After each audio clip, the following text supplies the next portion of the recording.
Hey everybody, welcome to The Future is Female. I am here with one of my favorite ladies, Michelle Bonilla. How are you doing today, lady? I'm doing good. Thank you very much. Thanks for coming over and having a little pajama yes, party. Yes, a little coffee. Oh, a little Wonder Woman. My cup matches my top here. It's perfect. Let's see our pajamas today. Mine says, since it's Halloween, if you got it, haunt it. Oh, and Inspire Red. I love that. I love that.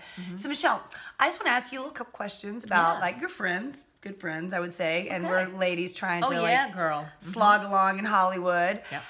What is okay? You've been out here longer than I have, so like, what would you say your experience being a woman in Hollywood has been for you? Have you found any hardships or successes related to that?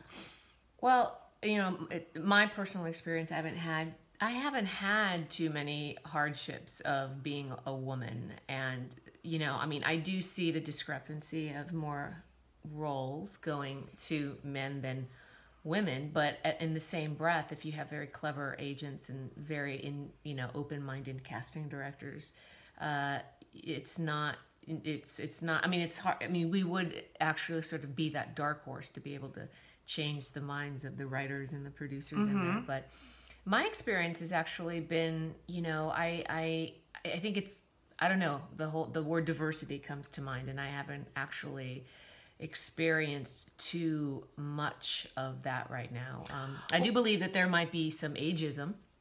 So I was going to say, how do you feel about getting older in this business? Do you enjoy it? Well, I'm a vampire, so I don't get older. Me either. But also, do you enjoy like, me personally, I like getting older as a person. No, I absolutely. But in Hollywood, it's a little daunting. Well, I actually have for some, it could be. If you're the ingenue, then you're no longer the ingenue. But see, the thing is that I never played the ingenue. Me neither. This is why we're friends. No, I've never played the ingenue. So for me, I think the roles are actually getting richer and better. I'm the kind of person, I mean, I do a lot of authoritarian roles, lawyers, doctors. So good at it.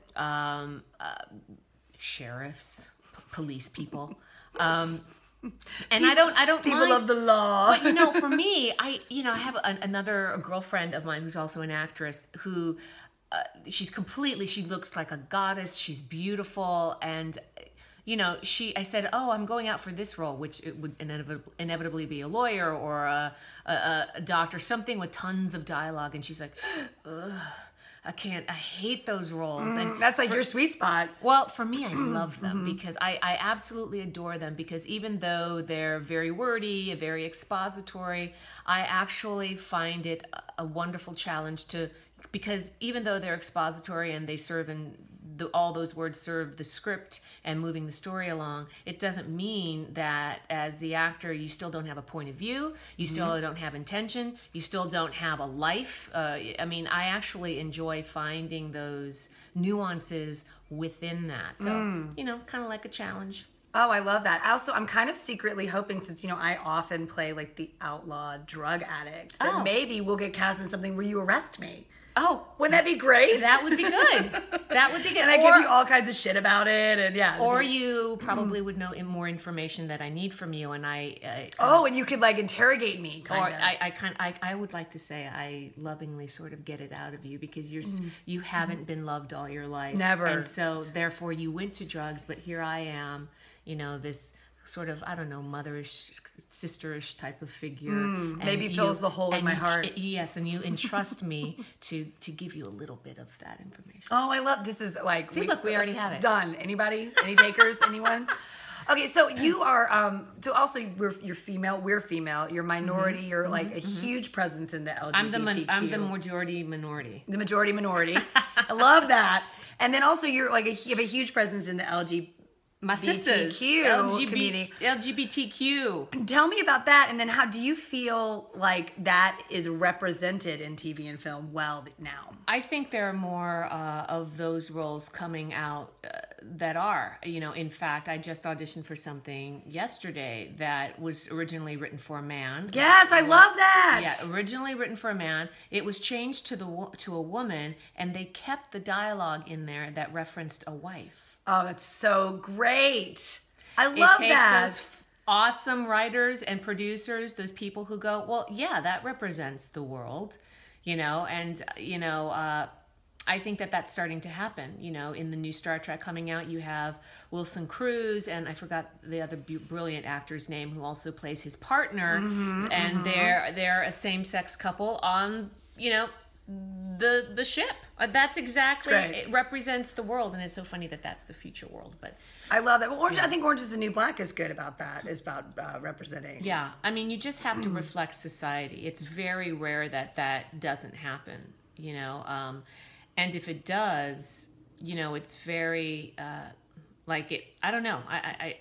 Do you know any shows that don't represent the minority anymore? I don't know. Do you? Do you? Do you? I'm trying to think. Write it. Yeah, Write let it us down know. there Let us below. know. Let us because know. maybe we have to change their minds. We can change their minds, exactly. You know, got a really talented gal right here. Even though I loved Mad Men, I loved it. The fact that they didn't represent any Latinos in there, well, you know, there was a little problem with that because it wasn't Los Angeles. Well, yeah, and I was born and raised in Los Angeles, and I'm telling you, it's Los Angeles, and there were tons of Latinos in there. And so the fact that La La Land was a little guilty of that too. It's like we're in the middle of LA, and there's. I'm sorry, Rita Moreno was not the only Latino at that time period. Okay, and my Puerto Rican sister, but come on. Los Angeles, City of Angels, Los Angeles. I love Rita Moreno. I mean, come on. I used to love her on Sesame Street. It's best. Okay, we're going to wrap it up with... Yes. I like to do a little shout out for the Women Crush Wednesdays. And I today want to give a shout out to all the ladies who are bravely speaking up and against Harvey Weinstein. It's huge. Mother effer. I mean, I'm so proud of these women who've come together and publicly denounced this type of behavior, whatever individual. And it's very atypical of a male figure. Man in power. Yes, to exploit women.